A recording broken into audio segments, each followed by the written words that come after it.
Hello ಎಲ್ರಿಗೂ, ನಾನು ನಿಮ್ಮ ಪದ್ಮ. ಎಲ್ಲರೂ ಹೇಗಿದ್ದೀರಾ? ನಾವಂತೂ ತುಂಬ ಚೆನ್ನಾಗಿದ್ದೀವಿ. ಈ ದಿನ ವ್ಲಾಗ್ ಏನೂ ಇಲ್ಲ. ಸೊ ತುಂಬ ದಿನದಿಂದ ಕೇಳ್ತಾ ಇದ್ರೆ ನೀವು ಒಂದು ಸ್ವಲ್ಪ ಜನ ನೀವು ಕ್ವಶನ್ ಆ್ಯಂಡ್ ಆನ್ಸರ್ ವೀಡಿಯೋ ಮಾಡಿ.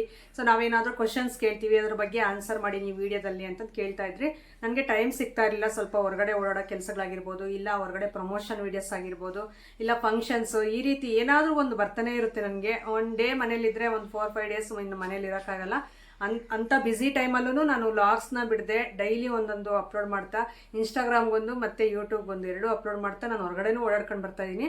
ಸೊ ಕೂತು ಈ ರೀತಿ ನಿಮ್ಮ ಜೊತೆ ಮಾತಾಡೋಕ್ಕೆ ಅದು ಆಗ್ತಾ ಇಲ್ಲ ನನಗೆ. ಕ್ವಶನ್ ಆ್ಯಂಡ್ ಆನ್ಸರ್ ವೀಡಿಯೋ ಅಂದರೆ ಸುಮಾರು ಅಂದರೆ ಈ ಥರ ನಿಮ್ಮ ಕ್ವಶನ್ಸ್ಗೆಲ್ಲ ಆನ್ಸರ್ ಮಾಡಬೇಕು ನಾನು ಕೂತ್ಕೊಂಡು. ಸೊ ಹಂಗಾಗಿ ಇವತ್ತು ಸ್ವಲ್ಪ ಫ್ರೀ ಮಾಡ್ಕೊಂಡು, ನಿನ್ನೆ ನಾನು ಅದಕ್ಕೆ ಪೋಸ್ಟ್ ಹಾಕಿದ್ದು. ಇವತ್ತು ಎಲ್ಲೂ ಹೋಗೋ ಹಾಗಿಲ್ಲ, ಏನೂ ಪ್ಲಾನಿಂಗ್ಸ್ ಏನಿರಲಿಲ್ಲ, ಹೊರಗಡೆಯಿಂದ ಏನೂ ವೀಡಿಯೋಸ್ ಬಂದಿರಲಿಲ್ಲ.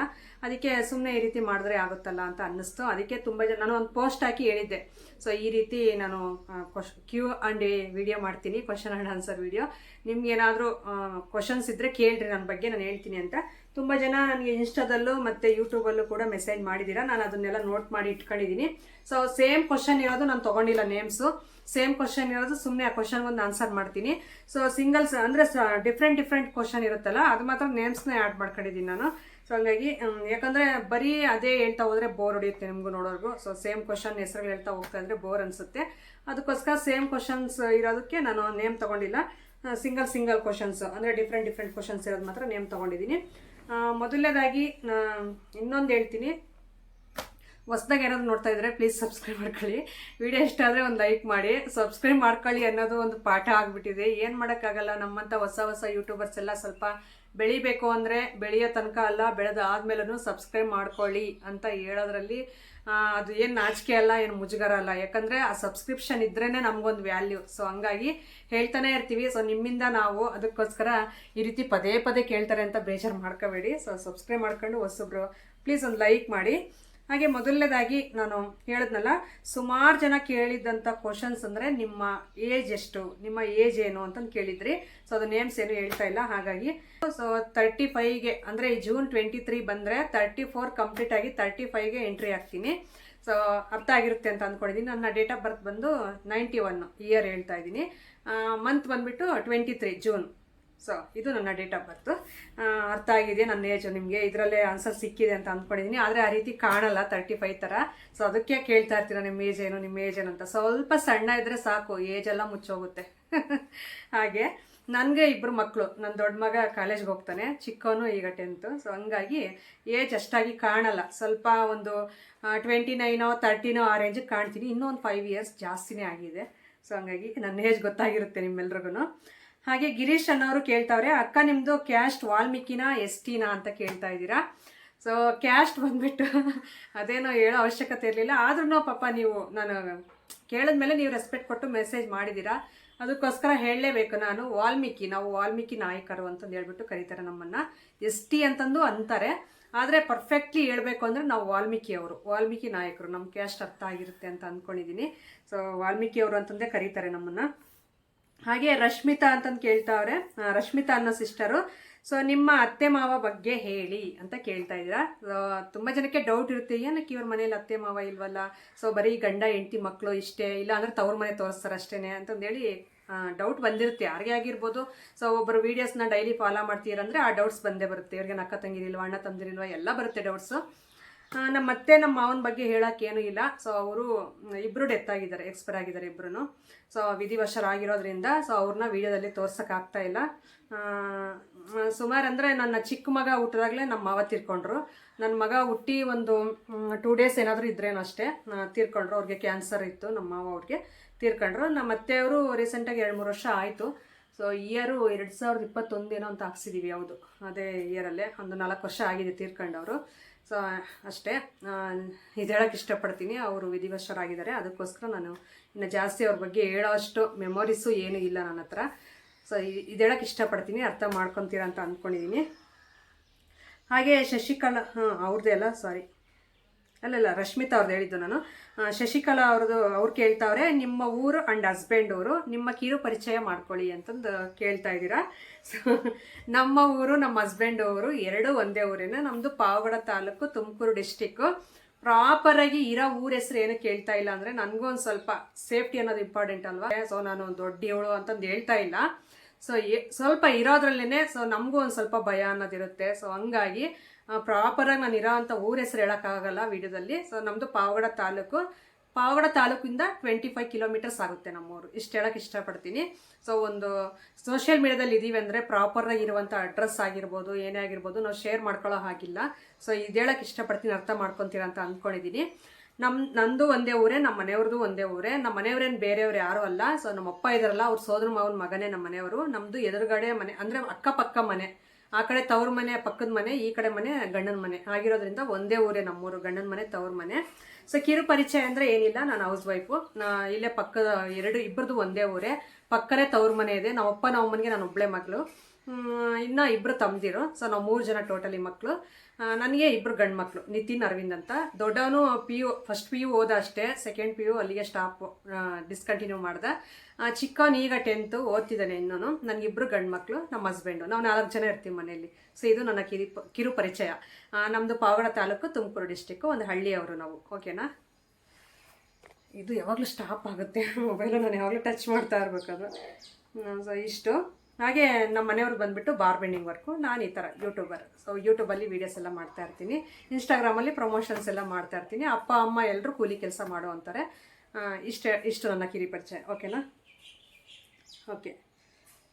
ಮೇಯ್ನು ಹೇಳ್ಬೇಕಂದ್ರೆ ನನ್ನ ಕ್ವಶನ್ಸಲ್ಲಿ ಸೇಮ್ ಜಾಸ್ತಿ ಕ್ವಶನ್ನು ಬಂದಿರೋ ಅಂಥದ್ದಂದರೆ, ಸೊ ನಿಮ್ಮ ಗಂಡನ ಸಂಬಂಧಿಕರನ್ನು ಯಾಕೆ ವಿಡಿಯೋದಲ್ಲಿ ತೋರಿಸಲ್ಲ? ಸೊ ಇದೇ ಮೇಯ್ನ್ ಕ್ವಶನ್. ಅಂದರೆ ನಾನು ಇದು ಪೋಸ್ಟ್ ಹಾಕಿದಾಗಿಂದ ಜಾಸ್ತಿ ಜನ ಕೇಳಿರೋ ಅಂಥ ಕ್ವಶನ್ ಅಂದರೆ ಇದು, ನಿಮ್ಮ ಗಂಡನ ಸಂಬಂಧಿಕರನ್ನು ಯಾಕೆ ವಿಡಿಯೋದಲ್ಲಿ ತೋರಿಸಲ್ಲ? ಸೊ ಇದು ಏನು ಹೇಳಿ, ನಾನು ಯಾವ ರೀತಿ ಹೇಳಿ? ಸೊ ಇದು ಪರ್ಸ್ನಲ್ ಮ್ಯಾಟ್ರ್ ಆಗಿರುತ್ತೆ, ಫ್ಯಾಮಿಲಿ ಮ್ಯಾಟ್ರ್ ಆಗಿರುತ್ತೆ. ಸೊ ಇನ್ನೊಂದು, ನಮ್ಮಿಂದ ಅವರಿಗೆ ಅನ್ಯಾಯ ಆಗಿದೆಯೋ ಇಲ್ಲ ಅವರಿಂದ ನಮಗೆ ಅನ್ಯಾಯ ಆಗಿದೆಯೋ ಗೊತ್ತಿಲ್ಲ ಆಗಲಿ. ಸೊ ಒಟ್ಟಿನಲ್ಲಿ ಯಾಕೆ ಬೇರೊಬ್ಬರನ್ನ ದೂಷಣೆ ಮಾಡೋದು ಒಳ್ಳೇದಲ್ಲ. ಈಗ ವಿಡಿಯೋದಲ್ಲಿ ಕುತ್ಕೊಂಡು ನಾನು ಮಾತಾಡಿದ ತಕ್ಷಣ ನಾನು ಒಳ್ಳೆಯವಳು ಆಗ್ಬೋದು, ನಿಮ್ಗೆಲ್ರಿಗೂ ನೋಡೋ ಅಂಥ ಕಣ್ಣಿಗೆ ನಾನು ಒಳ್ಳೆಯವಳು ಅನ್ನಿಸ್ಬೋದು. ಆದರೆ ಅದರಲ್ಲಿ ತಪ್ಪು ಯಾರ್ದಿದೆ, ಸೊ ತಪ್ಪು ಯಾರ್ದಿಲ್ಲ ಅನ್ನೋದು ಡಿಸೈಡ್ ಮಾಡೋದು ಒಂದು 4 ಜನ ಕೂರಿಸಿ ಮಾತಾಡಿದಾಗ. ಸೊ ಅದ್ರಾಗೆ ವಿಚಾರಣೆ ಮಾಡಿದಾಗ ನಡೆಯುತ್ತೆ ಹೊರತು ಅದು ನಡೆಯುತ್ತಲ್ಲ ನ್ಯಾಯ ಅನ್ಯಾಯ ಅನ್ನೋದು. ಅದು ನಾನೀಗ ನಾನು ಬೇಳೆ ಬೇಯಿಸ್ಕೊಳ್ಳೋಕ್ಕೆ, ನಾನು ಒಳ್ಳೆಯವಳಾಗೋಕ್ಕೆ ಇಲ್ಲ, ಆರಾಮಾಗಿ ಮಾತಾಡ್ಬೋದು. ನನಗೆ ಹಂಗಾಗಿದೆ ಅನ್ಯಾಯ, ಹಿಂಗೆ ಮೋಸ ಮಾಡಿದ್ದಾರೆ, ಹಂಗೆ ಮಾಡಿದ್ದಾರೆ, ಹಿಂಗೆ ಮಾಡಿದ್ದಾರೆ ಅಂತ ನಾನು ಹೇಳ್ಬೋದು ಕುತ್ಕೊಂಡು. ಅದು ಒಳ್ಳೆ ಪದ್ಧತಿ ಅಲ್ಲ. ಸೊ ಒಂದು ಸೈಡಿಂದ ಕೇಳೋದು ನ್ಯಾಯ, ಅದು ಒಳ್ಳೇದಲ್ಲ. ಸೊ ಹಂಗಾಗಿ ನಾನು ಅದ್ರ ಬಗ್ಗೆ ಮಾತಾಡಲ್ಲ. ಏನಕ್ಕೆ ಬರಲ್ಲ ಅಂದರೆ ಅದೊಂದು ಮ್ಯಾಟ್ರ್ ನಡೆದಿದೆ. ಸೊ ಹಂಗಾಗಿ ನಮ್ಮ ಮನೆಗೆ ಯಾರೂ ಬರ್ತಾಯಿಲ್ಲ. ಮುಂಚೆ ಎಲ್ಲರೂ ಬರೋರು, ಸೊ ಚೆನ್ನಾಗೇ ಇದ್ದರು ಎಲ್ಲರೂ. ಮಧ್ಯದಲ್ಲಿ ಸ್ವಲ್ಪ ಹೇಳ್ತೀನಲ್ಲ ಫ್ಯಾಮಿಲಿ ಮ್ಯಾಟ್ರ್, ಸೊ ಅದು ಆಯಿತು. ಅದರಲ್ಲಿ ಲಾಸ್ ಆಗಿರೋವಂಥದ್ದು ನನಗೇನೆ ಜಾಸ್ತಿ. ಆದರೂ ಅದು ಹೇಳಬಾರ್ದು ಒಂದು ಸೈಡಿಂದ. ಸೊ ಅದು ಹೇಳೋಕ್ಕೆ ಇಷ್ಟಪಡ್ತೀನಿ, ಅರ್ಥ ಮಾಡ್ಕೊತೀರಾ ಅಂತ ಅಂದ್ಕೊಂಡಿದ್ದೀನಿ. ಸೊ ಅದರಲ್ಲಿ ನಾನು ಒಂದು ಮಾತು ಇದುವರೆಗೂ ನಾನು ಏನೂ ಮಾತಾಡಿಲ್ಲ, ಏನಿಲ್ಲ. ನಮ್ಮ ಮನೆಯವರೇ ಅದೇನೋ ಡಿಸ್ಕಷನ್ ಅವ್ರು ಮಾಡ್ಕೊಂಡಿದ್ದಾರೆ. ಸೊ ಅಷ್ಟೇ. ನಾನು ಇದುವರೆಗೂ ನನಗೆ ಈ ರೀತಿ ಆಯಿತು ಮೋಸ ಅಂತ ನಮ್ಮ ಮನೆಯವ್ರ ಹತ್ರನೂ ಜಗಳ ಮಾಡಿಲ್ಲ. ಸೊ ಅವ್ರ ಹತ್ರನೂ ಹೋಗಿ ನಾನು ಜಗಳ ಮಾಡಿಲ್ಲ. ಸೊ ಕಳ್ಕೊಂಡಿದ್ದೀನಿ, ನಂದೆಲ್ಲ ಇರೋದೆಲ್ಲ ಹೋಗಿದೆ, ಪರವಾಗಿಲ್ಲ. ದೇವ್ರನ್ನ ಒಂದಿದ್ದಾನೆ, ನ್ಯಾಯ ಅನ್ಯಾಯ ಅನ್ನೋದು ನೋಡೋದು ದೇವರು. ಸೊ ಮನುಷ್ಯರು ಯಾವ ರೀತಿ ನ್ಯಾಯ ಅನ್ಯಾಯ ಅಂತ ನೋಡಿಬಿಟ್ಟು ಡಿಸೈಡ್ ಮಾಡಿದ ತಕ್ಷಣ ನಮಗೇನೋ ಏನೂ ಆಗಲ್ಲ. ದೇವರನ್ನ ಒಂದು ಇರ್ತಾನೆ ಮೇಲೆ. ಸೊ ನಾನು ಎಲ್ಲ ಜೀರೋ ಆಗಿಬಿಟ್ಟೆ, ನಂದೆಲ್ಲ ಕಳ್ಕೊಬಿಟ್ಟೆ, ನಂದೇನೂ ಇಲ್ಲ. ತುಂಬ ದೊಡ್ಡ ಇದೇ ಆಗಿದೆ ನನ್ನ ಲೈಫಲ್ಲಿ. ಸೊ ಆದ್ರೂ ನಾನು ಅದ್ರ ಬಗ್ಗೆ ನಾನು ಮಾತಾಡೋಕ್ಕೆ ಇಷ್ಟಪಡಲ್ಲ. ಸೊ ದೇವರನ್ನ ಒಂದಿದ್ದರೆ ನನಗೆ ತುತ್ತು ಅನ್ನ ಕೊಡಲಿ ತಿನ್ನೋಕ್ಕೆ ಸಾಕು. ನನಗೆ ದುಡ್ಡು, ಒಡವೆ, ಐಶ್ವರ್ಯ ಏನು, ಬಂಗ್ಲೆ ಏನು ಕೊಟ್ಟಿಲ್ಲ ಅಂದರೂ ಪರವಾಗಿಲ್ಲ. 3 ಹೊತ್ತು ನನಗೆ ಉಪವಾಸ ಇಲ್ಲದೆ ಊಟ ಕೊಡಲಿ ಸಾಕು. ಇಷ್ಟು ಹೇಳೋಕ್ಕೆ ಇಷ್ಟಪಡ್ತೀನಿ. ದೇವ್ರ ಹತ್ರ ಇಷ್ಟು ಕೇಳ್ಕೊತಾ ಇದ್ದೀನಿ. ಸೊ ನಿಮಗೂ ಅರ್ಥ ಆಗಿರುತ್ತೆ ಈ ಮ್ಯಾಟ್ರಲ್ಲಿ ನಾನು ಬಂದು ಇದುವರೆಗೂ ನಾನು ಮಾತಾಡಿಲ್ಲ, ಯಾರ ರಿಲೇಷನ್ ಹತ್ರನೂ ನಾನು ಮಾತಾಡಿಲ್ಲ. ಸೊ ನನಗೆ ಇಷ್ಟು ಅನ್ಯಾಯ ಆಗಿದೆ ಅಂತ ನಾನು ಯಾರ ಹತ್ರನೂ ಬೈಕೊಂಡು ಇಲ್ಲ, ಏನಿಲ್ಲ. ಅದೆಲ್ಲ ನಮ್ಮ ಮನೆಯವರೇ ಡಿಸ್ಕಷನ್ ಮಾಡ್ಕೊಂಡು ಅವ್ರವರೇ ಜಗಳಗಳು ಮಾಡ್ಕೊಂಡು ಅವ್ರವರೇ ಏನೋ ಡಿವೈಡ್ ಹಾಕ್ಕೊಂಡವ್ರು ಅಷ್ಟೇ ಬಿಟ್ಟರೆ. ಸೊ ನಾನು ಅದ್ರ ಬಗ್ಗೆ ತಲೆನೂ ಕೆಡಿಸ್ಕೊಂಡಿಲ್ಲ ಇದುವರೆಗೂ. ಸೊ ಈಗ ಅರ್ಥ ಆಗಿರುತ್ತೆ ಅಂತ ಅಂದ್ಕೊಂಡಿದ್ದೀನಿ. ನಾನು ಆಗಲೇ ಒಂದು ಸ್ಟಾರ್ಟಿಂಗಲ್ಲಿ ಹೇಳಿದ್ದೆ, ನಾನು ಒಂದು 2-3 ವೀಡಿಯೋಸಲ್ಲಿ. ಆದ್ರೂ ಹೊಸಬರು ನೋಡ್ತಾ ಇರ್ತೀರಲ್ಲ, ಸೊ ಅಂಥವ್ರಿಗೆ ಅರ್ಥ ಆಗಲ್ಲ, ಅದಕ್ಕೆ ಕೇಳಿರ್ತೀರ ಆ ಕ್ವಶನ್ನು. ಇದು ಹೇಳೋಕ್ಕೆ ಇಷ್ಟಪಡ್ತೀನಿ. ಸೊ ಅದ್ರ ಬಗ್ಗೆ ಏನೋ ಜಾಸ್ತಿ ಮಾತಾಡೋಕ್ಕೆ ನನಗೂ ಇಷ್ಟ ಆಗಲ್ಲ. ಓಕೆ? ಯಾಕಂದರೆ ಸುಮ್ಮನೆ ವೀಡಿಯೋದಲ್ಲಿ ಕುತ್ಕೊಬಿಟ್ಟು ಒಬ್ಬರ ಬಗ್ಗೆ ನಾವು ದೂಷಣೆ ಮಾಡಿದ್ರೆ ಸೊ ಪಾಪ ಬೇಡ. ನಮಗೆ ಕೆಟ್ಟದ್ದು ಬಯಸ್ತಾರಲ್ಲ ಅಂಥವ್ರಿಗೂ ಒಳ್ಳೇದಾಗಲಿ. ಏನಕ್ಕೆ ಅಂದರೆ ನಾವೇನು ಹೊತ್ಕೊಂಡೋಗಿ ಕೊಡಲ್ಲ. ನಾವು ದುಡಿಮೆ ಮಾಡಿರೋದಲ್ಲಿ ನಾವು ಒಂದು 50 ಪೈಸೆನೂ ಕೊಡೋಕ್ಕಾಗಲ್ಲ ಯಾರಿಗೂ. ನಮ್ಮ ಅಭಿಪ್ರಾಯ, ನಮ್ಮ ಒಪ್ಪಿಗೆ ಇಲ್ದಿದ್ದು ನಾವು ಯಾರಿಗೂ ಏನು ಕೊಡೋಕ್ಕಾಗಲ್ಲ. ಅವರು ನಮ್ಮಿಂದ ಕಿತ್ಕೊಳ್ಳೋಕ್ಕಾಗಲ್ಲ. ಸೊ ನಾವು ಕೈ ಜಾರಿ ಏನಾದರೂ ಕೊಟ್ಟಾಗ ಸೊ ಅವಾಗ ನಮಗೆ ಏನಾದರೂ ಮಾಡ್ಬೋದು. ಅಷ್ಟು ಬಿಟ್ಟರೆ ನಮ್ಮಿಂದ ಬಂದು ಪರ್ಚ್ಕೊಂಡು ಹೋಗೋ ಅಷ್ಟು ಏನಿಲ್ಲ. ಸೊ ಅದಕ್ಕೆ ಕೆಟ್ಟವರು ಚೆನ್ನಾಗಿರಲಿ, ಒಳ್ಳೆಯವರು ಚೆನ್ನಾಗಿರಲಿ, ನಮಗೆ ಕೆಟ್ಟದ್ದು ಬಯಸೋರು ಚೆನ್ನಾಗಿರಲಿ. ಸೊ ಬೇರೆಯವ್ರನ್ನೆಲ್ಲ ನಾನು ದೂಷಣೆ ಮಾಡೋಕ್ಕೆ ಹೋಗಲ್ಲ. ಸೊ ಇದು ಹೇಳೋಕ್ಕೆ ಇಷ್ಟಪಡ್ತೀನಿ, ನಿಮಗೂ ಅರ್ಥ ಆಗಿರುತ್ತೆ. ಓಕೆ, ಲಕ್ಕಿ ಗ್ರೀಶು ಅಂತೆ. ಸೊ ಅವರು ಏನೇ ಕೇಳ್ತಿದ್ದಾರೆ ಅಫಿಷಿಯಲ್ ಅಂತ, ಲಕ್ಕಿ ಗ್ರೀಶು ಅಫಿಷಿಯಲ್ ಅವ್ರ ಐಡಿಯಿಂದ ಕೇಳ್ತಿದ್ದಾರೆ. ಡೈಲಿ ಔಟ್ಸೈಡ್ ಹೋಗ್ತಿರಲ್ಲ, ಆವಾಗ ಮೇಕಪ್ಗೆ ಬ್ಯೂಟಿ ಪಾರ್ಲರ್ಗೆ ಹೋಗ್ತೀರಾ ಅಥವಾ ನೀವು ಮನೆಯಲ್ಲೇ ಮೇಕಪ್ ಮಾಡ್ಕೊಂಡು ಹೋಗ್ತೀರಾ ಹೇಳಿ ಸಿಸ್ಟರ್ ಅಂತ ಕೇಳಿದ್ದೀರಾ. ದಯವಿಟ್ಟು ನಾನು ಹಾನೆಸ್ಟ್ಲಿ ನಿಜ ಹೇಳ್ತೀನಿ, ನಾನು ಎದೆ ಮುಟ್ಕೊಂಡು ನಿಜ ಹೇಳ್ತೀನಿ, ಯಾವುದೇ ಥರ ಮೇಕಪ್ ನಾನು ಹಾಕಲ್ಲ ಮುಖದ ಮೇಲೆ. ಸೊ ಅದು ನನಗೆ ಸೆಟ್ ಆಗಲ್ಲ. ಮೇಯ್ನು ನನಗೆ ನ್ಯಾಚುರಲ್ ಆಗಿದ್ರೇ ನನ್ನ ಮುಖ ಚೆನ್ನಾಗಿ ಕಾಣೋದು. ಸೊ ತುಂಬ ವೀಡಿಯೋಸಲ್ಲಿ ನೀವು ನೋಡಿರ್ತೀರ ನನ್ನ ಮೇಕಪ್ ಪ್ರಮೋಷನ್ ವೀಡಿಯೋಸಲ್ಲೆಲ್ಲ ಒಂಥರ ಏನೋ ಬಣ್ಣ ಹಚ್ಚದಂಗಿರುತ್ತೆ ನನ್ನ ಮುಖಕ್ಕೆ. ಅದೇನೋ ನನಗೆ ಗೊತ್ತಿಲ್ಲ, ನನಗೆ ಸೆಟ್ ಆಗಲ್ಲ ಮೇಕಪ್ಪು. ಸೊ ನಾನು ಮೇಕಪ್ ಹಾಕೋದೇ ಇಲ್ಲ. ಪ್ರಮೋಷನ್ ವೀಡಿಯೋಸ್ ಇದ್ದರೆ ಮಾತ್ರ, ಅದು ಮೇಕಪ್ಪಲ್ಲಿ. ಸೊ ಯಾರಾದರೂ ಮೇಕಪ್ ಆರ್ಟಿಸ್ಟ್ ಕರೆದು ನಿಮ್ಗೆ ಈ ರೀತಿ ಮೇಕಪ್ ಮಾಡ್ತೀವಿ, ನಮ್ಮ ಐಡಿ ಬಗ್ಗೆ ನಮ್ಮ ವರ್ಕ್ ಬಗ್ಗೆ ನೀವು ಪ್ರಮೋಟ್ ಮಾಡಿಕೊಡಿ ಅಂತ ಕೇಳ್ತಾರಲ್ಲ, ಅವಾಗ ಮಾತ್ರ ಮೇಕಪ್ ಮಾಡಿಸಿ ಪ್ರಮೋಟ್ ಮಾಡಿಕೊಡ್ತೀನಿ. ಇಷ್ಟು ಬಿಟ್ಟರೆ ನಾನೊಂದು ದೊಡ್ಡ ಈವೆಂಟ್ಗಾಗಿರ್ಬೋದು, ಒಂದು ಏನಕ್ಕಾದರೂ ಕರೀಲಿ, ಸೊ ನಾರ್ಮಲಾಗಿ ನಾನೊಂದು ಫೇರ್ ಆ್ಯಂಡ್ ಲವ್ಲಿ ಹಚ್ತೀನಿ, ಒಂದು ಪೌಡ್ರ್ ಪಾಂಡ್ಸ್ ಪೌಡ್ರ್ ಹಾಕ್ಕೊತೀನಿ ಮುಖಕ್ಕೆ. ಇಷ್ಟು ಬಿಟ್ಟರೆ ಇನ್ನೇನು ಇಲ್ಲ. ಲೈಟಾಗಿರೋ ಲಿಪ್ಸ್ಟಿಕ್ ಹಾಕ್ತೀನಿ, ಇಲ್ಲ ಕಣ್ಣಿಗೆ ಕಾಜಲ್ ಹಾಕ್ತೀನಿ. ಇಷ್ಟೇ ನನ್ನ ಮೇಕಪ್, ಇನ್ನೇನು ಇಲ್ಲ. ನ್ಯಾಚುರಲ್ ಆಗಿರ್ತೀನಿ ನಾನು ಎಲ್ಲೇ ಹೋದರೂ ಅಷ್ಟೇ. ಸೊ ಮೇಕಪ್ ಅಂತೂ ಯೂಸ್ ಮಾಡಲ್ಲ ಸಿಸ್ಟರ್, ನಿಮ್ಗೆ ಅರ್ಥ ಆಗಿರುತ್ತೆ ಅಂದ್ಕೊಂಡಿದ್ದೀನಿ. ಈ ವಿಡಿಯೋದಲ್ಲಿ ಉತ್ತರ ಸಿಕ್ಕಿರುತ್ತೆ ನಿಮಗೆ. ಹಾಗೆ ಲಕ್ಷ್ಮೀ ಗೌಡ ಅವ್ರು ಕೇಳ್ತಾರೆ, ಯೂಟ್ಯೂಬಿಂದ ಮಂತ್ಲಿ ಪೇಮೆಂಟ್ ಎಷ್ಟು ಬರುತ್ತೆ ನಿಮಗೆ ಅಂತ ಕೇಳ್ತಾ ಇದ್ದೀರಾ. ಮಂತ್ಲಿ ಅಂದರೆ $100 ಆದರೆ ಮಂತ್ಲಿ ಸ್ಯಾಲ್ರಿ ಬರುತ್ತೆ. $100 ಆಗಲಿಲ್ಲ ಅಂದರೆ 2 ಮಂತ್ಸ್ಗೆ ಒಂದು ಸಾರಿ ಬರುತ್ತೆ. ಸೊ ನನಗೆ ಮಿನಿಮಮ್ ಅಂದ್ರೂ ಒಂದು 11-12 ಸಾವಿರ, ಯೂಟ್ಯೂಬಲ್ಲಿ 10 ಸಾವಿರ, ಈ ಥರ ಫಿಕ್ಸ್ಡ್ ಅಂತ ಅಮೌಂಟ್ ಇರಲ್ಲ ಯೂಟ್ಯೂಬಲ್ಲಿ. ನಾವು ಮಾಡಿದಷ್ಟು, ನಾವು ವೀಡಿಯೋಸ್ ಕೊಟ್ಟಷ್ಟು, ಓಡಿದಷ್ಟು ಸ್ಯಾಲ್ರಿ ನಮಗೆ. ಅಷ್ಟು ಬಿಟ್ಟರೆ ಫಿಕ್ಸ್ಡ್. ಈಗ ಒಂದು ಕಂಪ್ನಿಗಾದರೆ ನಿಮ್ಗೆ 10 ಸಾವಿರ ಅಂತಂದೇಳಿ ಕೊಡ್ತಾರಲ್ಲ, ಆ ರೀತಿ ಅಲ್ಲ. ಇದರಲ್ಲಿ 10 ಸಾವಿರ ಬರ್ಬೋದು, 12 ಸಾವಿರ ಬರ್ಬೋದು, 15 ಬರ್ಬೋದು, ಇಲ್ಲ 50 ಬರ್ಬೋದು, ಇಲ್ಲ ಲಕ್ಷ ಬರ್ಬೋದು. ಸೊ ನಮ್ಮ ಅದೃಷ್ಟ, ನಮ್ಮ ವೀಡಿಯೋಸ್ ಓಡಿದ್ರೆ ರೀಚ್ ಆದರೆ ಚೆನ್ನಾಗಿ ಬರುತ್ತೆ ಸ್ಯಾಲ್ರಿ. ಫಿಕ್ಸ್ಡ್ ಅಂತ ಏನಿಲ್ಲ. ಒಂದು ವೇಳೆ $100 ಕಂಪ್ಲೀಟ್ ಆಗಿಲ್ಲ ಅಂದರೆ 2 ಮಂತ್ಸ್ಗೆ ಒಂದು ಸಾರಿ ಬರುತ್ತೆ, ಇಲ್ಲ 3 ಮಂತ್ಸ್ಗೆ ಒಂದು ಸಾರಿ ಬರುತ್ತೆ, ಈ ರೀತಿ. ನನಗೇನೋ ಸದ್ಯಕ್ಕೆ ಈಗ ಮಂತ್ಲಿ ಬರ್ತಾಯಿದೆ, 10K ಎಲ್ಲ ಬರ್ತಾಯಿದೆ ಈಗ. ಪರವಾಗಿಲ್ಲ. ನನ್ನ ಹಳ್ಳಿಯಲ್ಲಿ ಇದ್ಕೊಂಡು ನಾನು ಪಡುವಂಥ ಕಷ್ಟಕ್ಕೆ ನನಗೆ ದೇವರು ಸಾಕು. ಜಾಸ್ತಿ ಆಸೆ ಬೇಡ, ದುರಾಸೆ ಬೇಡ. ನಾನು ಕಷ್ಟಕ್ಕೆ ಎಷ್ಟು ಪಡ್ತೀನೋ ಅದಕ್ಕೆ ಕಡಿಮೆನೇ ಅಂತ ಹೇಳ್ಬೋದು. ಆದ್ರೂ ಸಾಕು, ನನಗಷ್ಟೇ ಕೊಡ್ತಿದ್ದಾರೆ ಅಂದರೆ ಪರವಾಗಿಲ್ಲ. ನನ್ನ ಕಷ್ಟಕ್ಕೆ ಇನ್ನೂ ಮುಂದೆ ಒಂದು ಪ್ರತಿಫಲ ಇರುತ್ತೆ ಅಂತ ವೆಯ್ಟ್ ಮಾಡ್ತಾ ಇದ್ದೀನಿ. ಆದ್ರೂ ಕಷ್ಟಪಡೋದು, ನಾನು ಹಾರ್ಡ್ ವರ್ಕ್ ಮಾಡೋದು ಕಡಿಮೆ ಮಾಡಿಲ್ಲ. ಸೊ ಡೈಲಿ ಕಷ್ಟಪಡ್ತಾ ಇದ್ದೀನಿ. ಸೊ ಆ ಕ್ವಶನ್ಗೆ ಆನ್ಸರ್ ಸಿಕ್ಕಿದೆ ಅಂದ್ಕೊತೀನಿ ಸಿಸ್ಟರ್ ನಿಮಗೆ. ಹಾಗೆ ನಯನ ಕಿರಣ್ ಅವರು ಕೇಳ್ತಾವ್ರೆ. ನಯನ ಕಿರಣ್ ಅವರು ಇವಾಸ್ ಲವ್ ಮ್ಯಾರೇಜ್ ಅಂತ ಕೇಳ್ತಾ ಇದ್ದೀರಾ. ಹೌದು, ನಮ್ಮದು ಲವ್ ಮ್ಯಾರೇಜೇ. ಸೊ ಲವ್ ಮ್ಯಾರೇಜೇ, ಅರೇಂಜ್ ಮ್ಯಾರೇಜ್ ಅಲ್ಲ. ಹಾಗೆ ಅರ್ಚನಾ ಸಂಜೆ ಅವ್ರು ಕೇಳ್ತಾವ್ರೆ, ನೀವು ಲವ್ ಮಾಡಿ ಮದುವೆ ಆದಮೇಲೆ ಯಾವ ಥರ ಸಿಚುವೇಶನ್ನ ಫೇಸ್ ಮಾಡಿದ್ರಿ ಹೇಳಿ ಮ್ಯಾಮ್ ಅಂತಂದು ಕೇಳಿದ್ದೀರಾ. ವರೆಸ್ಟ್ ಅಂದರೆ ವರೆಸ್ಟ್. ಲವ್ ಮಾಡಿ ಮದುವೆ ಆದಮೇಲೆ ನರಕ ಹೇಗಿದೆ ಅಂತ ನಾನು ಇಲ್ಲೇ ನೋಡಿದ್ದೀನಿ. ಸೊ ನಾನು ಹೇಳ್ಬೇಕಂದ್ರೆ ನಮ್ಮ ಅಪ್ಪ ನಮ್ಮ ಬಡವರೇ ಆಗಿರ್ಬೋದು, ಊಟಕ್ಕೆ ಇಲ್ಲದೇ ಇರ್ಬೋದು, ಆದರೆ ನನ್ನ ಮಹಾರಾಣಿನೇ ನಮ್ಮ ಅಪ್ಪ ನಮ್ಮನ ಮನೆಯಲ್ಲಿ. ಅಷ್ಟು ಚೆನ್ನಾಗಿ ಸಾಕಿದ್ರು. ಅವ್ರು ಕೂಲಿ ಕೆಲಸ ಮಾಡಿದ್ರು ನನ್ನ ಮಗಳ ಕೈಲಿ ಆಗಲ್ಲ ಅಂತ ಬಿಸಿಲು ಮುಖ ತೋರಿಸ್ದಂಗೆ ಬೆಳೆಸಿದ್ರು. ಮದುವೆ ಆಗೇ ಆಯಿತು. ಸೊ ಅಲ್ಲಿಂದ ನರಕ ಸ್ಟಾರ್ಟ್ ಆಯಿತು ನನಗೆ. ಸೊ ನಿಜ ಹೇಳ್ಬೇಕಂದ್ರೆ ಅಪ್ಪ ಲವ್ ಮ್ಯಾರೇಜೇ ಬೇಡ ಅನ್ನಿಸ್ಬಿಡ್ತು. ಸಾವು ತನಕ ಹೋಗಿ ನಾನು ವಾಪಸ್ ಬಂದಿದ್ದೀನಿ. ಸೊ ತುಂಬ ಕಷ್ಟಗಳು ಪಟ್ಟಿದ್ದೀನಿ. ಅದರಲ್ಲೂ ಲವ್ ಮಾಡಿ ಮದುವೆ ಆದಮೇಲೆ ಯಾರು ಸಪೋರ್ಟ್ ಇಲ್ಲ ಅಂದ್ರೂ ಗಂಡನ ಸಪೋರ್ಟ್ ಮೇನ್ ಇರಲೇಬೇಕು. ಸ್ವಲ್ಪ ದಿನ ನನಗೆ ಗಂಡನ ಸಪೋರ್ಟು ಸಿಕ್ಕಿರಲಿಲ್ಲ. ಆ ಟೈಮಲ್ಲಿ ನಾನು ಸಾವು ತನಕ ಹೋಗಿ ವಾಪಸ್ ಬಂದಿದ್ದೀನಿ. ಆಮೇಲೆ ಬರ್ತಾ ಯಾರ ಕ್ಯಾರೆಕ್ಟರ್ ಹೆಂಗೆ ಅನ್ನೋದು ತಿಳ್ಕೊಂತ ನಮ್ಮ ಮನೆಯವರು ಸ್ವಲ್ಪ ಚೇಂಜಸ್ ಆಗಿ ಈಗ ತುಂಬ ಚೆನ್ನಾಗಿ ನೋಡ್ಕೊತವ್ರೆ. ಯಾವುದೇ ಥರ ಕೊರತೆ ಇಲ್ಲ. ಆದರೆ ನಮ್ಮ ಮನೆಯವರೇ ಚೇಂಜ್ ಆಗಿಲ್ಲ ಅಂದಿದ್ರೆ ಸೊ ತುಂಬ ವರೆಸ್ಟ್ ಅಂತಂದು ಹೇಳೋಕ್ಕೆ ಇಷ್ಟಪಡ್ತೀನಿ. ಲವ್ ಮ್ಯಾರೇಜ್ ಅಂತೂ ತುಂಬ ವರೆಸ್ಟ್ ಅಂತ ಹೇಳೋಕ್ಕೆ ಇಷ್ಟಪಡ್ತೀನಿ. ಅವ್ರು ಚೇಂಜ್ ಆಗಿದ್ದಕ್ಕೆ ಪರವಾಗಿಲ್ಲ, ಜೀವನ ಚೆನ್ನಾಗಿದೆ ಅಂತ ಹೇಳೋಕ್ಕೆ ಇಷ್ಟಪಡ್ತೀನಿ. ಯಾಕಂದರೆ ಅದು ಫೇಸ್ ಮಾಡಿದ್ದೀನಿ. ಕರುಣೆ, ಪಾಪ, ಅಯ್ಯೋ ಏನು ಅನ್ನೋದೇನೆ ತುಂಬ ಕಷ್ಟಪಟ್ಟಿದ್ದೀನಿ ನಾನು. ಸೊ ಅದು ಹೇಳೋಕ್ಕೂ ಆಗಲ್ಲ ಈ ವಿಡಿಯೋದಲ್ಲಿ. ಸೊ ಇದು ಹೇಳೋಕ್ಕೆ ಇಷ್ಟಪಡ್ತೀನಿ. ನಿಮ್ಗೆ ಅರ್ಥ ಆಗುತ್ತೆ ನನ್ನ ಮನಸ್ಸಿನ ಮಾತು ಏನು ಅನ್ನೋದು. ಸೊ ಮನಸ್ಸಿಟ್ಟು ನೀವು ನೋಡ್ತಾ ಇದ್ರೆ, ನನ್ನ ವೀಡಿಯೋನ ಕೇಳ್ತಾ ಇದ್ದರೆ, ನನ್ನ ಮಾತುಗಳು, ನನ್ನ ಮನಸ್ಸಲ್ಲಿ ಏನಿದೆ ನೋವು ಅನ್ನೋದು ನಿಮಗೂ ಅರ್ಥ ಆಗುತ್ತೆ. ಸೊ ಬೇಡ, ಪಬ್ಲಿಕಲ್ಲಿ ಸುಮ್ಮನೆ ನಾವು ಒಳ್ಳೆಯರಾಗೋದಕ್ಕೆ ಎಲ್ಲ ಮಾತಾಡೋದು ಬೇಡ. ಯಾಕಂದರೆ ನಾವು ಹೇಳಿದ್ದಕ್ಕೊಂದು ಆನ್ಸರ್ ಮಾಡ್ತಾರೆ, ಸುಮ್ಮನೆ ವಾದಕ್ಕೆ ಕೂತ್ಕೊಂಡ್ರೆ ಯಾಕೆ, ಏನು ಬೇಡ ಆ ಥರ. ಸೊ ಬೇಡ, ಲವ್ ಮ್ಯಾರೇಜ್ ಆಗೋ ಆಗಿದ್ದರೆ ಆಗಬೇಡಿ ದಯವಿಟ್ಟು. ಯಾಕಂದರೆ ಸೊ ಯಾವಾಗ ಹೇಗಿರ್ತಾರೆ ಯಾರು ಅಂತ ಹೇಳೋಕ್ಕಾಗಲ್ಲ.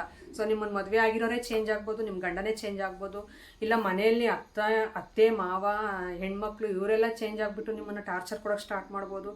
ಸೊ ಹೇಳೋದು ಅಂದರೆ ಲವ್ ಮ್ಯಾರೇಜ್ ಮಾಡಿದ್ರೆ ಲವ್ ಮ್ಯಾರೇಜ್ ಮಾಡ್ಕೊಂಡ್ರೆ ಈ ರೀತಿನ, ಅರೇಂಜ್ ಮ್ಯಾರೇಜ್ ಮಾಡ್ಕೊಂಡ್ರೆ ಟಾರ್ಚರೇ ಇರಲ್ವಾ, ಸೊ ಎಲ್ಲ ಚೆನ್ನಾಗಿ ನೋಡ್ಕೊತಾರ ಅಂತಂದು ನೀವು ಕೇಳ್ಬೋದು ನನ್ನ ಕ್ವಶನ್ನು. ಅದಾದರೆ ಓಕೆನಾ ಅಂತ ಹೇಳೋಕ್ಕಾಗಲ್ಲ, ಅದನ್ನು ಹೇಳೋಕ್ಕಾಗಲ್ಲ. ಸೊ ಆ ರೀತಿ ವರದಕ್ಷಿಣೆ ತೊಗೊಂಡೇ ಕಿರುಕುಳ ಕೊಟ್ಟು ಹೆಣ್ಮಕ್ಳನ್ನೆಲ್ಲ ಸಾಯಿಸಿರೋ ವೀಡಿಯೋಸ್ ತುಂಬ ಜನ ಡೆತ್ ಆಗಿರೋವೇ ನೋಡ್ತಾ ಇರ್ತೀವಿ ನಾವು. ಹೇಳೋಕ್ಕಾಗಲ್ಲ. ನನ್ನ ಪ್ರಕಾರ ಸ್ವಲ್ಪ ದೊಡ್ಡವ್ರು ನೋಡಿರೋ ಅಂಥವೇ ಬೆಸ್ಟು. ಯಾಕಂದರೆ ನಾವು ಹೋಗಿ ಏನಾದರೂ ನ್ಯಾಯನೂ ಕೇಳ್ಬೋದು. ಈಗ ಲವ್ ಮ್ಯಾರೇಜ್ ಆಗಿರೋ ಅಂಥದ್ದು ಹತ್ರ ನಾವೇನು ಕೇಳೋಣ, ನಾವು ಇಷ್ಟಪಟ್ಟು ಮದುವೆ ಆಗಿರ್ತೀವಿ, ಏನು ಬಂದರೂ ನಾವೇ ಅನುಭವಿಸ್ಬೇಕು. ಯಾರನ್ನ ಕ್ವಶನ್ ಮಾಡಿ ಕೇಳೋ ಅಷ್ಟು rights ನಮಗಿರಲ್ಲ.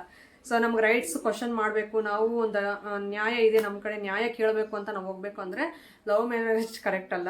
So arranged marriage okay. So ನೋಡಿ ನಿಮ್ಮ ಅನುಕೂಲ, ನಿಮ್ಮ ಮದುವೆ ಮಾಡ್ಕೊಳ್ಳೋಂಥ ಹುಡುಗ ಸೊ ಎಲ್ಲ ಓಕೆ ಪರ್ಫೆಕ್ಟ್ ಅಂದರೆ ಮಾತ್ರ ಮಾಡ್ಕೊಳ್ಳಿ. ಸೊ ಇಲ್ಲ ಅಂದರೆ ನಿಜ, ಇಲ್ಲ ಅಂದರೆ ಇನ್ನೊಂದು ಹೇಳೋಕ್ಕೆ ಇಷ್ಟಪಡ್ತೀನಿ, ನಿಮ್ಗೇನಾದರೂ ಒಂದು ದುಡಿಮೆ ಅನ್ನೋದು, ನೀವು ಸೋಲೋ ಆಗಿ ನಾವು ದುಡ್ಕೊಂಡು ತಿಂತೀವಿ ಲೈಫಲ್ಲಿ ಏನು ಇಲ್ಲ ಅಂದರು ಸೊ ನನಗೂ ಒಂದು ದುಡಿಮೆ ಇದೆ ಅನ್ನೋ ರೇಂಜಲ್ಲಿ ನೀವು ಹೆಣ್ಮಕ್ಳಿದ್ರೆ ಮಾತ್ರ ಈ ರೀತಿ ಡೆಸಿಷನ್ ತೊಗೊಳ್ರಿ. ಸೊ ಇಲ್ಲಾಂದ್ರೆ ತೊಗೊಳಕ್ಕೆ ಹೋಗ್ಬೇಡ್ರಿ, ವರೆಸ್ಟ್ ಅಂತಂದೇ ಹೇಳ್ತೀನಿ ನಿಜವಾಗ್ಲೂ. ಸೊ ಯಾಕಂದರೆ ಎಲ್ಲರೂ ಸಪೋರ್ಟ್ ಇದ್ರೇ ಹೆಣ್ಮಕ್ಳು ಒಂದು ಸೊಸೈಟಿಯಲ್ಲಿ ಬೆಳೆಯೋಕ್ಕೆ ಸಾಧ್ಯ. ಅದರಲ್ಲಿ ಈ ಕಾಲದಲ್ಲಿ ಯಾರ ಸಪೋರ್ಟು ಇಲ್ಲ, ಎಲ್ಲ ಟಾರ್ಚರೇ ಆಗ್ತಾ ಬಂದರೆ ಸುತ್ತೂ ಇರೋದಕ್ಕಿಂತ ಸಾಯೋದ ಮೇಲೂ ಅಂತ ತುಂಬ ಜನ ಸೂಸೈಡ್ ಎಲ್ಲ ಮಾಡ್ಕೊಂಡು ಸತ್ತೋಗ್ತಾ ಇರ್ತಾರೆ ಹೆಣ್ಮಕ್ಳು. ಆ ವೀಡಿಯೋಸು ಆ ಸಿಚುವೇಶನ್ ಎಲ್ಲ ನೆನೆಸ್ಕೊಂಡ್ರೆ ನಾನು ಇದೇ ಥರನೇ ಎಲ್ಲ ಫೇಸ್ ಮಾಡಿರೋದಂತ ಅನಿಸುತ್ತೆ. ಬೇಡ, ದೇವ್ರು ಹೆಂಗೋ ಒಳ್ಳೆ ದಿನಗಳು ಕೊಟ್ಟಿದ್ದಾನೆ ನನಗೆ. ಸೊ ಇದೇ ರೀತಿ ನಾನು ಕಷ್ಟಪಟ್ಕೊಂಡೇ ತಿಂತೀನಿ. ಸೊ ಇದೇ ರೀತಿ ಹಾರ್ಡ್ ವರ್ಕ್ ಮಾಡಿ ನಿಮ್ಮ ಮುಂದೆ ಒಳ್ಳೊಳ್ಳೆ ವೀಡಿಯೋಸ್ನ ತೊಗೊಂಡು ಬರೋಕ್ಕೆ ಟ್ರೈ ಮಾಡ್ತಾ ಇರ್ತೀನಿ. ಓಕೆ, ಆ ಕ್ವಶನ್ಗೆ ಆನ್ಸರ್ ಸಿಕ್ಕಿದೆ ಅಂತ ಅಂದ್ಕೊಂಡಿದ್ದೀನಿ. ಹಾಗೆ ಪ್ರೀತಿ ಶೆಟ್ಟಿ ಅವರು ಸಿಸ್ಟರ್ ಕೇಳ್ತಾವ್ರೆ, ನೀವು ಮನೆ ಕೆಲಸ, ಯೂಟ್ಯೂಬ್ ವಿಡಿಯೋ ಎಡಿಟಿಂಗು ಎಲ್ಲ ಹೇಗೆ ಮ್ಯಾನೇಜ್ ಮಾಡ್ತೀರಾ ಹೇಳಿ ಸಿಸ್ ಅಂತ ಕೇಳ್ತಾ ಇದ್ದೀರಾ. ಓಕೆ, ಸೊ ಇದು ತುಂಬ ಕಷ್ಟ ನಿಜವಾಗ್ಲೂ. ಹೇಗೆ ಮ್ಯಾನೇಜ್ ಮಾಡ್ತಿದ್ದೀನಿ ಅಂದರೆ, ಬೆಳಿಗ್ಗೆಯಿಂದ ಸಂಜೆ ತನಕ ನನ್ನ ವೀಡಿಯೋಸ್ ಶೂಟಲ್ಲೇ ಇರ್ತೀನಿ ನಾನು. ಸೊ ವ್ಲಾಗಿಂಗ್ ಏನೇ ಆಗಲಿ, ಇನ್ಸ್ಟಾಗ್ರಾಮ್ಗೊಂದು ಅಪ್ಲೋಡ್ ಮಾಡ್ಬೇಕು ನಾನು ಡೈಲಿ, ಯೂಟ್ಯೂಬ್ಗೂ ಒಂದು ಅಪ್ಲೋಡ್ ಮಾಡ್ಬೇಕು ಡೈಲಿ. ಸೊ ಎರಡನ್ನೂ ಶೂಟ್ ಮಾಡಬೇಕಂದ್ರೆ ಮಾರ್ನಿಂಗಿಂದ ಈವ್ನಿಂಗ್ವರೆಗೂ ನಾನು ಶೂಟ್ ಮಾಡಿದ್ರೆ ಒಂದು ವೀಡಿಯೋ ಸಿಗುತ್ತೆ ಒಂದು ದಿನಕ್ಕೆ. ಸೊ ಇನ್ಸ್ಟಾ ಆಗಿರ್ಬೋದು, ಯೂಟ್ಯೂಬ್ ಆಗಿರ್ಬೋದು, ಎರಡರಲ್ಲಿ ಒಂದೊಂದು ಸಿಗೋದ್ರಿಂದ ನಾನು ಮಾರ್ನಿಂಗಿಂದ ಈವ್ನಿಂಗ್ವರೆಗೂ ಕಷ್ಟಪಡಬೇಕು. ಈವ್ನಿಂಗ್ ಆದಮೇಲೆ ಸ್ವಲ್ಪ ಅಡುಗೆ ಕೆಲಸ ಎಲ್ಲ ಮುಗಿಸ್ಬಿಟ್ಟು ಸ್ವಲ್ಪ ಊಟ ಮಾಡ್ಕೊಂಡು ಮತ್ತೆ ಎಡಿಟಿಂಗ್ ಕೂತ್ಕೋಬೇಕು. ಎಡಿಟಿಂಗ್ ಅಂದರೆ ಯೂಟ್ಯೂಬು ಮತ್ತು ಇನ್ಸ್ಟಾಗ್ರಾಮ್ ಎರಡೂ ಸೇರಿ 4-5 ಅವರ್ಸ್ ಆದರೂ ಎಡಿಟಿಂಗ್ ಮಾಡ್ಕೋಬೇಕು ನಾನು. ಸೊ ತಮ್ಲೈನ್ ಅಂತೆ, ಎಡಿಟಿಂಗ್ ಅಂತೆ, ವಾಯ್ಸ್ ಓವರ್ ಅಂತ ಇದೆಲ್ಲ ಸೇರಿಸಿ ಹೇಳ್ತಾ ಇದ್ದೀನಿ.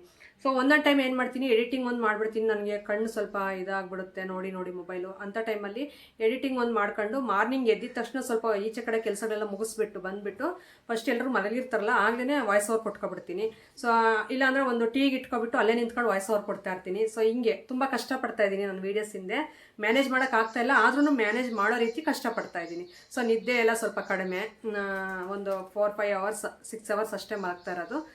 ಕೆಲಸಗಳು ಜಾಸ್ತಿ ಇರುತ್ತೆ, ಮನೆ ಕೆಲಸನೂ ಇರುತ್ತೆ, ಮತ್ತು ಔಟ್ ಸೈಡ್ ಹೋಗಿ ಬಂದರೆ ಇನ್ನೂ ನಮ್ಗೆ ಡಬಲ್ ಕೆಲಸ ಇರುತ್ತೆ ವೀಡಿಯೋಸ್ ಪ್ರಮೋಷನ್ಸ್ಗೆಲ್ಲನೂ. ಸೊ ಪ್ರಮೋಷನ್ ನಾನು daily life style video share ಮಾಡ್ಕೊಳ್ಳೋದಾದರೆ ಆರಾಮಾಗಿ ಮಾಡ್ಕೊಬಿಡ್ತೀನಿ. ಪ್ರಮೋಷನ್ ವೀಡಿಯೋಸ್ ಆದರೆ ಸ್ವಲ್ಪ ತಲೆಗೂ ಟೆನ್ಷನ್ನು, ನನ್ನ ಮೈಂಡ್ಗೂ ಟೆನ್ಷನ್ನು, ಮನೆಯಲ್ಲಿ ಕೆಲಸಗಳು ಟೆನ್ಷನ್ನು, ಒತ್ತಡ ಜಾಸ್ತಿ ಆಗಿಬಿಡುತ್ತೆ. ಯಾಕಂದರೆ ಸೊ ಅವರು ಅಮೌಂಟ್ ಕೊಟ್ಟು ಪ್ರಮೋಷನ್ ಮಾಡಿಸ್ತಾರೆ. ಅಂಥ ಟೈಮಲ್ಲಿ ನಾವು ಅವ್ರು ಕೇಳುವಂಗೆ ಔಟ್ಪುಟ್ನ ಕೊಡಬೇಕಾಗುತ್ತೆ ವೀಡಿಯೋದು. ಸೊ ಅಂಥ ಟೈಮಲ್ಲಿ ನಾನು ಒಂದೊಂದು ಟೈಮ್ ಅಡುಗೆನೂ ಮಾಡಲ್ಲ. ಸೊ ಅವಾಗ ಹೋಟ್ಲಿಂದನೇ ತರಿಸ್ಕೊಂಡು ತಿಂತೀನಿ. ಸೊ ಹಿಂಗೆ ನನ್ನ ಕಷ್ಟಗಳು ನನಗೆ 100 ಇದ್ದಾವೆ, ಆದ್ರೂ ಮ್ಯಾನೇಜ್ ಮಾಡ್ತಾ ಹೋಗ್ತಾ ಇದ್ದೀನಿ. ಸೊ ಈ ರೀತಿ ಮಾಡ್ತಾಯಿದ್ದೀನಿ. ತುಂಬ ಕಷ್ಟ ಅನ್ನಿಸ್ತೈತೆ ಯೂಟ್ಯೂಬು ಇನ್ಸ್ಟಾಗ್ರಾಮ್ ಎರಡೂ ರನ್ ಮಾಡೋದಕ್ಕೆ. ಇಲ್ಲ ಇನ್ಸ್ಟಾ ಒಂದು ರನ್ ಮಾಡ್ಬೋದು ಅಂದರೆ ಮಾಡ್ಬೋದು ಆರಾಮಾಗಿ, ಇಲ್ಲ ಯೂಟ್ಯೂಬ್ ಒಂದು ರನ್ ಮಾಡ್ಬೋದು ಅಂದರೆ ಮಾಡ್ಬೋದು. ಅದು ಬಿಟ್ಟು ಎರಡೂ ಡೈಲಿ ನಾವು ಅಪ್ಲೋಡ್ ಮಾಡ್ತಾ ಬರಬೇಕಂದ್ರೆ ತುಂಬ ಕಷ್ಟ ಇದೆ. ಇದರಿಂದ ನಾನು ತುಂಬ ಕಷ್ಟಪಡ್ತಾ ಇದ್ದೀನಿ. ಹಾಗೆ ಜಾಹ್ನವಿ ಮಂಜುನಾಥ್ ಅವ್ರು ಕೇಳ್ತಾವ್ರೆ, how did you start YouTube ಅಂತಂದು. ನೀವು ಯೂಟ್ಯೂಬ್ ಹೇಗೆ ಸ್ಟಾರ್ಟ್ ಮಾಡಿದ್ರಿ ಅಂತ. ಸೊ ಯೂಟ್ಯೂಬ್ ಅಂದರೆ ನಾನು ಅಂದರೆ ಯೂಟ್ಯೂಬ್ ಬರಬೇಕು ಅಂತ ನಾನು ಬಂದಿಲ್ಲ. ಸೊ ನಮ್ಮ ಮನೆಯವರೇ ಇದೇ ರೀತಿ ವೀಡಿಯೋಸ್ ಎಲ್ಲ ನೋಡ್ತಾ ಇರಬೇಕಾದ್ರೆ ನಾನು ವ್ಲಾಗ್ಸ್ ಎಲ್ಲ ನೋಡ್ತಾ ಇರ್ತಿದ್ದೆ ಎಲ್ರದ್ದು. ಸೊ ಅಂಥ ಟೈಮಲ್ಲಿ ನಮ್ಮ ಮನೆಯವರೇ ಹೇಳಿದ್ರು, ನೀನು ಏನಕ್ಕೆ ಈ ರೀತಿ ಸ್ಟಾರ್ಟ್ ಮಾಡಬಾರ್ದು, ಮಾಡಿ ನೋಡು, ಸಕ್ಸಸ್ ಆದರೆ ಒಂದು ವೇಳೆ ವೀಡಿಯೋಸ್ ಮಾಡು, ಇಲ್ಲಾಂದರೆ ಬೇಡ ಬಿಟ್ಬಿಡು ಅಂತ ಅಂದರು. ಅಂಥ ಟೈಮಲ್ಲಿ ನಾನೊಂದು ಡಿಸಿಷನ್ ತೊಗೊಂಡು ಸರಿ ಆಯಿತು ಅಂತಂದು ಹೇಳ್ಬಿಟ್ಟು ಯೂಟ್ಯೂಬ್ಗೆ ಬಂದು ಸ್ಟಾರ್ಟ್ ಮಾಡಿದ್ನಲ್ಲ. ಸ್ಟಾರ್ಟಿಂಗಲ್ಲಿ ತುಂಬ ಫೇಸ್ ಮಾಡಿದೆ ನಾನು. ಸೊ ನಿಮಗೆ ಗೊತ್ತಿರುತ್ತೆ ಯಾವ ರೀತಿ ಮಾತಾಡ್ತಾರೆ. ಸ್ಟಾರ್ಟಿಂಗಲ್ಲಿ ನಾವು ಏನೇ ಒಂದು ಕೆಲಸ, ಯೂಟ್ಯೂಬ್ ಅಂತಂದಲ್ಲ, ನಾವು ಹೊರಗಡೆ ಏನೇ ಒಂದು ಕೆಲಸ ಮಾಡ್ತೀವಿ, ನಾವು ಹೊಸ್ದಾಗಿ ಸ್ಟಾರ್ಟ್ ಮಾಡ್ತೀವಿ ಅಂದರೆ ಪ್ರತಿಯೊಬ್ಬರು ಆಡ್ಕೊಂಡು ನಗೋದೇನೆ.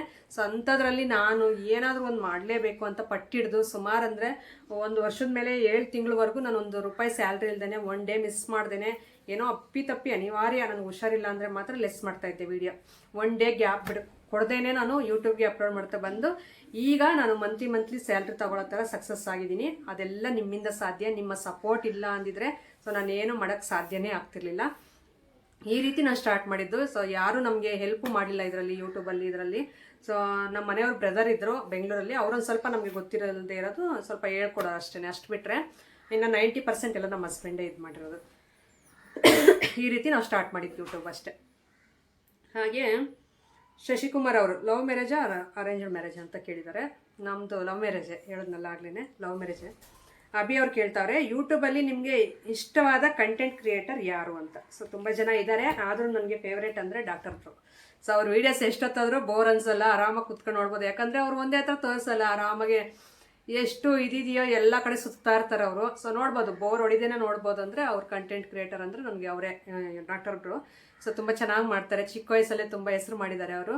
ಸೊ ತುಂಬ ಕಂಗ್ರಾಟ್ಸ್ ಅವರಿಗೆ, ಯಾಕಂದರೆ ಆ ವಯಸ್ಸಲ್ಲಿ ಆ ಥರ ಅಚೀವ್ ಮಾಡಿ ಸೊ ಎಲ್ಲರೂ ತಿರುಗಿ ನೋಡೋ ಥರ ಮಾಡಿದಾರಲ್ಲ. ಸೊ ತುಂಬ ಗ್ರೇಟ್ ಅವರು, ಆ ಏಜ್ಗೆ ಟ್ಯಾಲೆಂಟ್ಗೆ. ಸೊ ಅದು ಹೆಂಗೆ ಅವ್ರಿಗೆ ಅಷ್ಟು ಧೈರ್ಯನೋ, ಎಲ್ಲೆಲ್ಲೋ ಭಾಷೆ ಬರ್ದೇ ಇರೋ ಹತ್ರ ಎಲ್ಲ ಹೋಗ್ಬಿಟ್ಟು ವೀಡಿಯೋಸ್ ಎಲ್ಲ ಮಾಡ್ತಾರೆ. ಸೊ ನನಗೆ ಅವ್ರಂದ್ರೆ ತುಂಬ ಇಷ್ಟ, ಅವ್ರ ಕಂಟೆಂಟ್ ಕ್ರಿಯೇಟರ್ ಅಂದರೆ ನನಗೆ ಅವರೇ. ಓಕೆ ಫ್ರೆಂಡ್ಸ್, ಈ ರೀತಿ ಇತ್ತು ಕ್ವಶನ್ಸು. ಸೇಮ್ ಕ್ವಶನ್ ಇರೋದೆಲ್ಲ ನಾನು ನನ್ನ ನೇಮ್ಸ್ ಹೇಳ್ದೆ ಹೇಳ್ಬಿಟ್ಟೆ. ಇನ್ನು ಡಿಫ್ರೆಂಟ್ ಕ್ವಶನ್ಸ್ ಇರೋದೆಲ್ಲ ಸಪ್ರೇಟಾಗಿ ನಾನು ವೀಡಿಯೋ ಮಾಡಿದ್ದೀನಿ, ಅಂದರೆ ಕ್ವಶನ್ಗೆ ಆನ್ಸರ್ ಮಾಡಿದ್ದೀನಿ. ಓಕೆ, ಇದಾಗಿತ್ತು ಇವತ್ತಿನ ವಿಡಿಯೋ. ಹೊಸಬ್ರಾಗಿದ್ದರೆ ಪ್ಲೀಸ್ ಸಬ್ಸ್ಕ್ರೈಬ್ ಮಾಡ್ಕೊಳ್ಳಿ. ವಿಡಿಯೋ ಇಷ್ಟ ಆದರೆ ಒಂದು ಲೈಕ್ ಮಾಡಿ. ಸಿಗೋಣ ನಾಳೆ ಒಂದು ಒಳ್ಳೆ ವ್ಲಾಗ್ ಮುಖಾಂತರ. Thank you for watching. Bye.